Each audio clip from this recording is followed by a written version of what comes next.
போடியிலிருந்து தேனிக்கு மணிக்கு 120 கிலோமீட்டர் வேகத்தில் சீறி பாய்ந்து வந்த ரயில் என்ஜின் போடியிலிருந்து 8 நிமிடங்களில் தேனியை வந்தடைந்தது.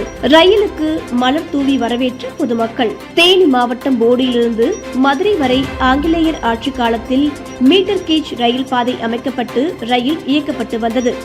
இந்த வழித்தடம் அகல ரயில் பாதையாக மாற்றப்படும் என கடந்த 2010ஆம் ஆண்டு அறிவிக்கப்பட்டு 2010ஆம் ஆண்டு பணிகள் தொடங்கப்பட்டு நீண்ட இழுபறிக்கு பின் கடந்த 2021ஆம் ஆண்டு மதுரையிலிருந்து தேனி வரை பணிகள் 100% முடிக்கப்பட்டு தற்போது தேனி வரை தினசரி முன்பதிவில்லா எக்ஸ்பிரஸ் ரயில் இயக்கப்பட்டு வருகிறது. இந்த நிலையில் தற்போது தேனியிலிருந்து போடி வரை உள்ள 16 கிலோமீட்டர் தூரத்திற்கு தற்போது தண்டவாளம் அமைக்கும் பணிகளும் முழுமையாக நிறைவு பெற்றுள்ளன.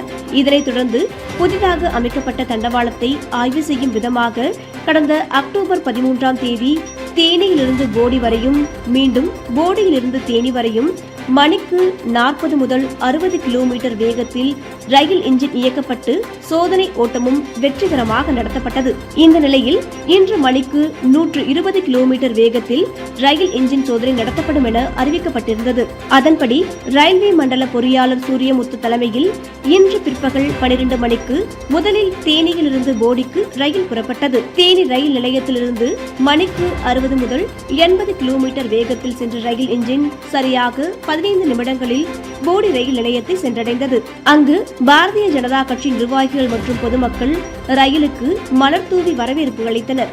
பின்னர் சிறப்பு பூஜைகளுக்கு பின்னர் போடியிலிருந்து மணிக்கு 120 கிலோமீட்டர் வேகத்தில் சீறி பாய்ந்த ரயில் என்ஜின் சரியாக 8 நிமிடங்களில் தேனி ரயில் நிலையத்தை வந்தடைந்தது. அதிவேக ரயில் என்ஜின் சோதனை ஓட்டம் வெற்றிகரமாக நடந்து முடிந்துள்ளதாக ரயில்வே துறை அதிகாரிகள் தெரிவித்துள்ளனர். இதனைத் தொடர்ந்து விரைவில் பெட்டிகளுடன் கூடிய ரயில் அதிவேகமாக இயக்கி சோதனை செய்யப்படும்.